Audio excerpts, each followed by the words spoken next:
Hello and welcome to Legit Prep. This is part 3 of the Indian polity and we are discussing the PYQs of JMI BLLB Law Entrance Examination. इससे पहले हम दो parts कर चुके हैं। आप playlist में जा करके या फिर आपको लिंक मिल जाएगा डिस्क्रिप्शन बॉक्स में, आप उन दोनों पार्ट्स को देख सकते हो। Before we start the PYQs, let's have two practice question.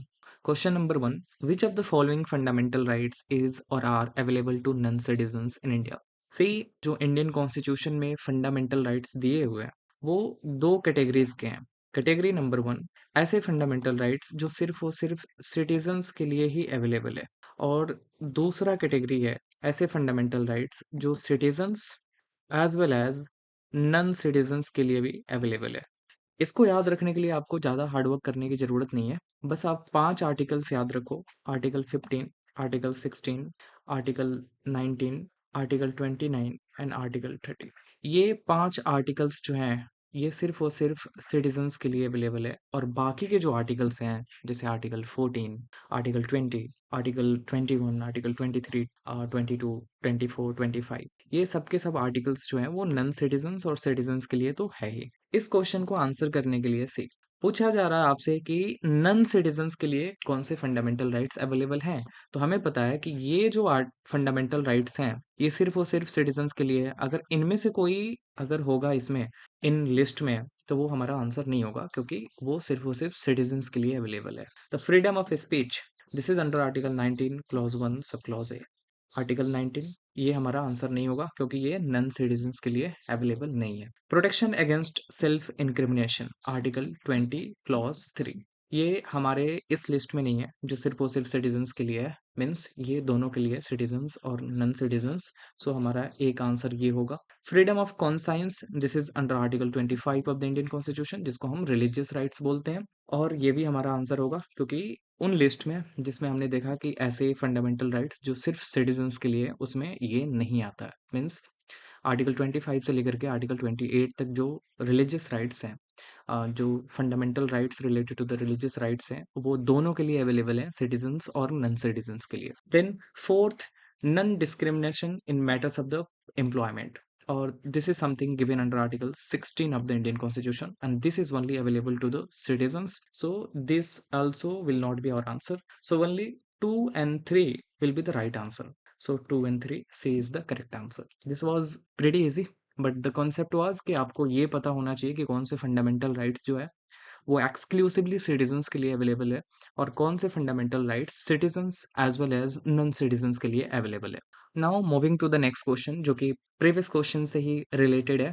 जैसे हमने डिस्कस किया कि दो कैटेगरीज के फंडामेंटल राइट्स है, सिटीजन्स के लिए एक्सक्लूसिवली, दूसरा जो है वो सिटीजन्स और नॉन सिटीजन्स दोनों के लिए। इस क्वेश्चन में आपसे पूछा जा रहा है कि which of the following fundamental rights is और are available only to the Indian citizens. Means उस कैटेगरी के बारे में बात किया जा रहा है जो फंडामेंटल राइट सिर्फ और सिर्फ सिटीजन्स के लिए अवेलेबल है। और ये कौन से आर्टिकल्स हैं? ये आर्टिकल है आपका 15, 16, देन 19, 29 एंड 30। 29 एंड 30 कंबाइंडली बोलते हैं हम cultural and educational rights. Okay, so अगर इन लिस्ट में से अगर कोई भी आर्टिकल्स हमारे स्टेटमेंट में होगा, इस ऑप्शंस में होगा, ओके, तो हम उसको करेक्ट कंसीडर करेंगे। Equality of opportunity in the public employment, this is something given under Article 16. Right to freedom of religion, Article 25. Okay. Protection of language, script, and culture. This is something given under Article 29. Prohibition of discrimination on specific grounds. This is something given under Article 15. So see, Article 16 is only available to the Indian citizens. तो ये हमारा answer होगा। Article 29 only available to the Indian citizens, ये हमारा answer होगा।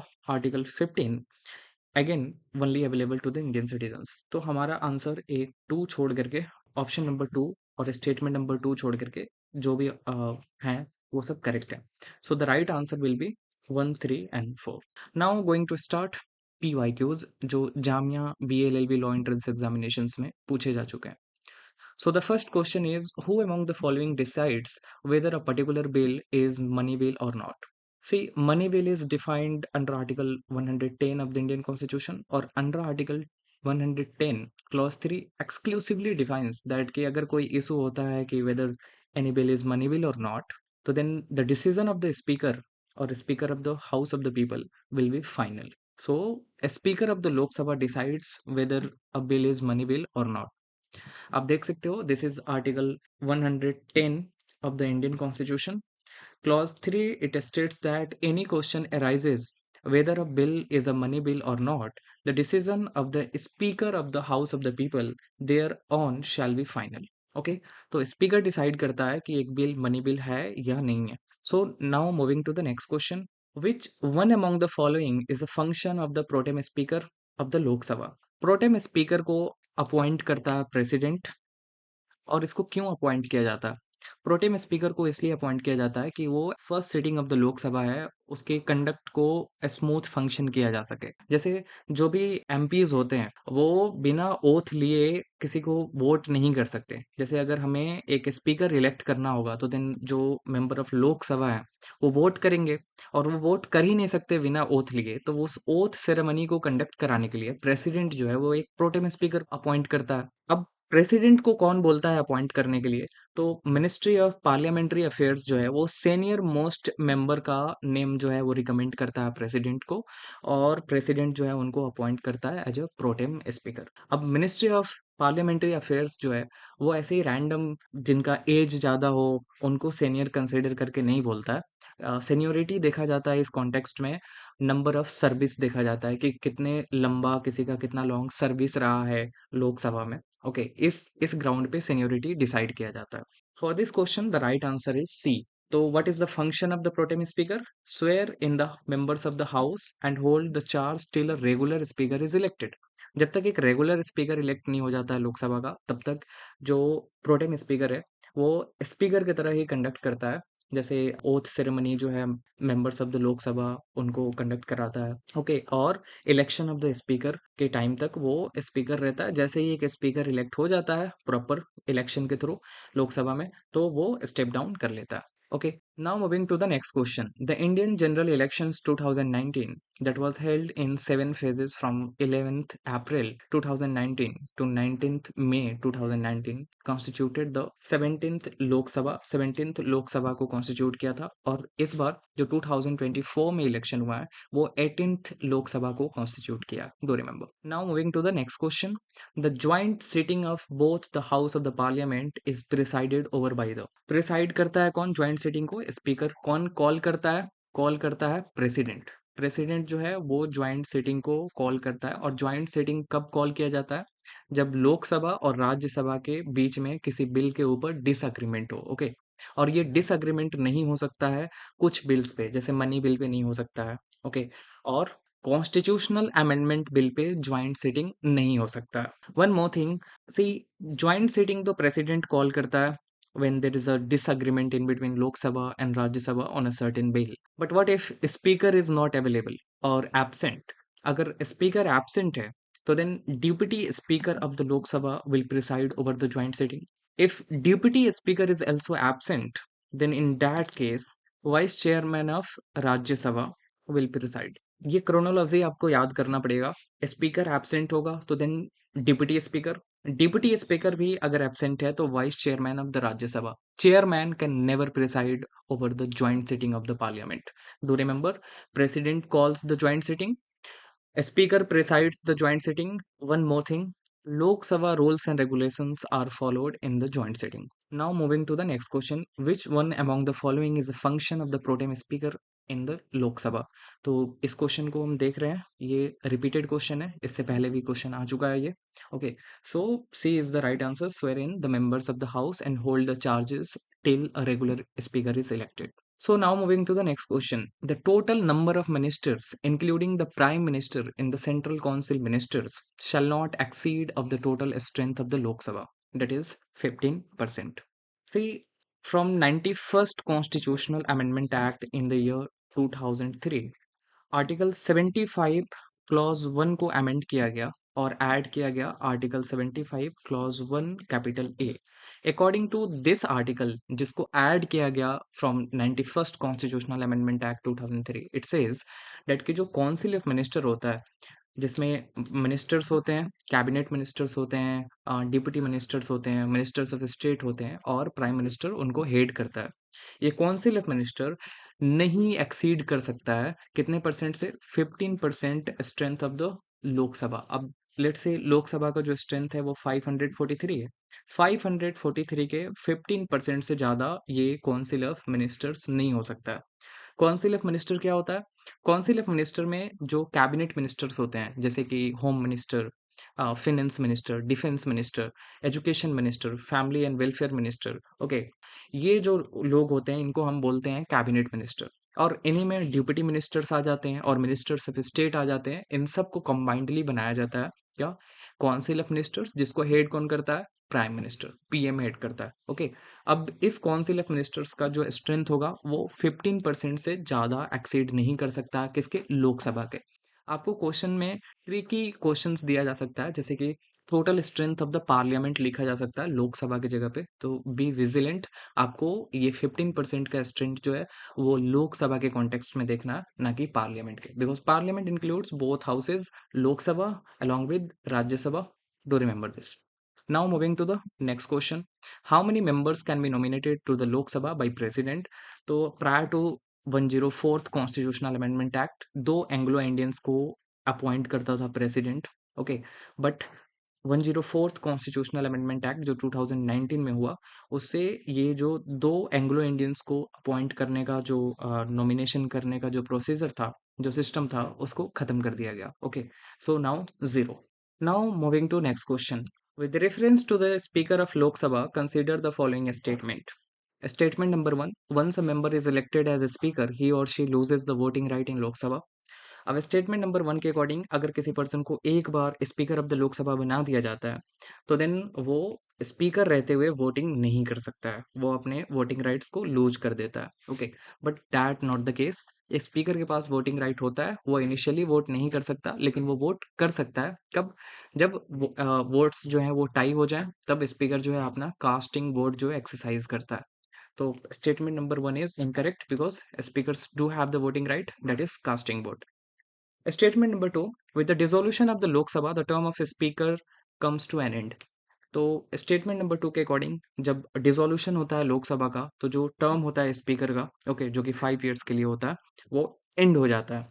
But this is also incorrect because according to article 94, 94 के proviso में दिया हुआ है कि स्पीकर जो है डिसोल्यूशन ऑफ द लोकसभा के बाद भी अपने ऑफिस में बना रहता है, जब तक कि न्यूली कॉन्स्टिट्यूटेड लोकसभा के फर्स्ट मीटिंग नहीं हो जाता है। ओके, तो डिसोल्यूशन जो है प्री मैच्योर हो या फिर मैच्योर हो, मैच्योर मीन्स कि जब 5 ईयर्स कंप्लीशन हो जाएगा लोकसभा का, तब डिसोल्यूशन होता है। ओके, तब भी, या फिर प्री मैच्योर यानी प्रेसिडेंट ने किसी रीजन से, हंग असेंबली के रीजन से या किसी भी रीजन से अगर प्रेसिडेंट ने डिसॉल्व कर दिया लोकसभा को, तो देन अगेन स्पीकर जो है अपने ऑफिस में उस वक्त तक रहेगा जब तक कि न्यूली कॉन्स्टिट्यूटेड लोकसभा के फर्स्ट मीटिंग नहीं हो जाता। Okay, then third statement: the speaker satisfies a bill as a money bill and the speaker decision is final. तो statement number three is correct, so the right answer will be B, that is three only. Here you can see that Article 94 of the Indian Constitution, proviso में आप देख सकते हो, it is clearly stated that whenever the House of the People is dissolved, the Speaker shall not vacate his office until immediately before the first meeting of the House of the People after the dissolution. जो new constitute होगा लोकसभा का, उसके first meeting तक speaker जो है, जो पिछला speaker होगा पिछले लोकसभा का, ओके, वो अपने ऑफिस में बने रहेगा। So now moving to the next question. The speaker of the Lok Sabha can ask a member of the house to stop speaking and let another member speak. This phenomenon is known as yielding the floor. Yielding of floor के through speaker जो है वो ask करता है किसी member को कि वो आ, जो भी अपना लेक्चर दे रहे हैं या जो कुछ भी कर रहे हैं उससे रुक जाएं और दूसरे मेंबर को बोलने दें। ओके, बाकी टर्म्स भी हैं लाइक क्रॉसिंग द फ्लोर, जिसमें एक पॉलिटिकल पार्टी के जो मेंबर होता है वो दूसरे पॉलिटिकल पार्टी में चला जाता है, इसको क्रॉसिंग द फ्लोर बोलते हैं। Calling attention motion and point of order आप पढ़ सकते हो, यहाँ पे बाकी तीन के डिफिनेशंस लिखे हुए हैं। So now moving to the next question. What is the maximum strength of the Lok Sabha as prescribed by the Constitution? तो according to option D is the right answer, क्योंकि 104th कॉन्स्टिट्यूशनल अमेंडमेंट एक्ट से जो two seats थे Anglo Indians का, उसको तो खत्म कर दिया गया। So answer should be 550, but 550 options में नहीं है, so consider it D as a correct answer. Now moving to next question. Which of the following is presided over by a person who is not a member of that house. अब देखोगे तो लोकसभा में कौन preside करता है? Speaker, जो कि member होता है लोकसभा का, ओके, और उसको फिर से इलेक्ट किया जाता है लोकसभा के अंदर इलेक्शन के through as a speaker. But Rajya Sabha में जो वाइस प्रेसिडेंट प्रिसाइड करता है वो मेंबर नहीं होता है राज्यसभा के, वो ex officio chairman of the Rajya Sabha होता है, यानी जो भी वाइस प्रेसिडेंट बनेगा इंडिया में वही चेयरमैन होगा राज्यसभा के। इसलिए हम बोलते हैं vice president is a ex officio chairman of the Rajya Sabha only by the virtue of his office. Okay, so now moving to next question. The right answer for this question is C, Rajya Sabha. Next question, how many members can be nominated to Rajya Sabha by the president? तो president nominate कर सकता है 12 members को from the field of art, literature, science and social service. Okay, 12 members, do remember. So the next question, Rajya Sabha members are elected for a period of. अब Rajya Sabha members को कितने दिनों के लिए इलेक्ट किया जाता है? अनलाइक लोकसभा के में जो मेंबर्स होते हैं वो 5 इयर्स के लिए होते हैं, बट राज्यसभा के जो मेंबर्स होते हैं वो कितने इयर्स के लिए होते हैं? 6 इयर्स के लिए होते हैं। So the next question, the members of the Rajya Sabha are elected by. Members of the Rajya Sabha जो है उनको इलेक्ट किया जाता है by the elected members of the legislative assembly, not council, not Lok Sabha, not the people. Direct election Rajya Sabha के members का नहीं होता है। सही कैसे होता है? जैसे आप देखो स्टेट्स में जो लेजिस्लेटिव असेंबली होता है और किसी किसी स्टेट में लेजिस्लेटिव काउंसिल भी होता है। आप कमेंट बॉक्स में लिखना कि इंडिया के कितने स्टेट्स हैं जिनके पास लेजिस्लेटिव काउंसिल है। ओके, सो लेजिस्लेटिव असेंबली कहाँ होता है? स्टेट्स में। तो इंडिया में कितने स्टेट्स हैं? 28 करेंटली। तो 28 स्टेट्स में लेजिस्लेटिव असेंबली है। देन आफ्टर कुछ यूनियन टेरिटरीज हैं, ओके, जिनके पास लेजिस्लेटिव असेंबली है, जैसे कि NCTD, national capital territory of Delhi, जिसको दिल्ली यूटी ऑफ दिल्ली भी बोलते हैं। ओके, इसके पास लेजिस्लेटिव असेंबली है। उसके साथ ही पुडुचेरी के पास लेजिस्लेटिव असेंबली है और जम्मू एंड कश्मीर के पास लेजिस्लेटिव असेंबली है। तो जिन भी स्टेट्स और यूटीज के पास लेजिस्लेटिव असेंबली है वहां से मेंबर्स को इलेक्ट करके भेजा जाता है कहाँ? राज्यसभा में। इसलिए बोला जाता है कि Rajya Sabha is a council of states. जो स्टेट्स होते हैं और जो यूटीज होते हैं वहां के लोग इसमें रिप्रेजेंट करते हैं। ओके, जैसे कि लेट्स से कि बिहार में कुछ सीट्स हैं राज्यसभा के मेंबर्स का, तो बिहार लेजिस्लेटिव असेंबली में उनका with in legislative assembly he election होगा और वहाँ के जो एमएलएज होंगे उनको इलेक्ट करके भेजेंगे राज्यसभा में। वो एक प्रोसेस होता है जिसे सिंगल ट्रांसफरेबल वोट के थ्रू वो वोट करते हैं एंड देन जो जीतते हैं वहाँ के इलेक्शन में वो राज्यसभा में आते हैं। So the right answer for this question is elected members of the legislative assembly जो है वो इलेक्ट करते हैं मेंबर्स ऑफ द राज्यसभा को। Now moving to the next question, consider the following statement. Rajya Sabha is a permanent house and is not subject to dissolution. This is correct. All we know that राज्य सभा जो है वो permanent house है, वो dissolution नहीं होता है। जैसे कि लोकसभा का अगर आप देखो तो 5 इयर्स के बाद वो डिसॉल्व हो जाता है ऑटोमेटिकली। देन न्यू इलेक्शन होता है लोकसभा का और एक न्यू लोकसभा कॉन्स्टिट्यूट होता है और ऐसे ही करते करते अभी जो 2024 में लाइक पिछले साल जो इलेक्शन हुआ था, ओके, उससे 18th लोकसभा कॉन्स्टिट्यूट हुआ। Next statement, the election of Rajya Sabha is held in accordance with the system of proportional representation by means of the single transferable vote. This is also correct. Tell me कि आप comment box में बताना कि क्या राज्यसभा के members का जो election होता है वो open ballot में होता है या फिर secret ballot में होता है। Statement number 3, all the union territories have equal representation in the Rajya Sabha. This is something which is incorrect. क्योंकि मैंने बताया previous question में, पिछले किसी क्वेश्चन में मैंने बताया स्टेट्स जो हैं इनके लेजिस्लेटिव असेंबली से मेंबर्स ऑफ द राज्यसभा को सेंड किया जाता है इलेक्ट करके। तो all the states have the like representation in the Rajya Sabha. UTs में भी रिप्रेजेंटेशन है राज्यसभा में, लेकिन सभी यूटीज में नहीं है, सिर्फ दिल्ली, पुडुचेरी एंड जम्मू एंड कश्मीर में है। बट इस स्टेटमेंट में लिखा हुआ है कि जितने भी यूनियन टेरिटरीज हैं, मीन्स अभी करेंटली 8 यूनियन टेरिटरीज हैं, उनके पास इक्वल रिप्रेजेंटेशन है। दिस नॉट द केस, क्योंकि only UTs of Delhi, Puducherry and Jammu and Kashmir have the seats in the Rajya Sabha. Okay, so the correct answer will be 1 and 2, that is C. Next question, Rajya Sabha members are elected for a period of, all we know that this is for the 6 years, so B will be the right answer. Next question, the members of the Rajya Sabha are elected by, same question repeated in 2023. C, elected members of the legislative assembly जो है वो elect करते हैं राज्यसभा के members को। Now moving to next question, which constitutional amendment act has provided for compulsory education for children from 6 to 14 years of age? That is 86th constitutional amendment act. In the year 2002 में इसको add किया गया था fundamental rights में under article 21 capital A. Okay, बाकी अगर आप देखोगे 0 से 6 ईयर के बच्चों के लिए जो चाइल्डहुड केयर एंड एजुकेशन जो है, it is covered under article 45 of the Indian constitution, that is a directive principle of state policy. Also, do write in the chat box what is the difference in between fundamental right and directive principles of state policy. I know you know the answer, but even do write. Now, moving to the next question. How many methods have been provided under the Constitution of India for its amendment? The right answer is 3. And I'm asking one more question.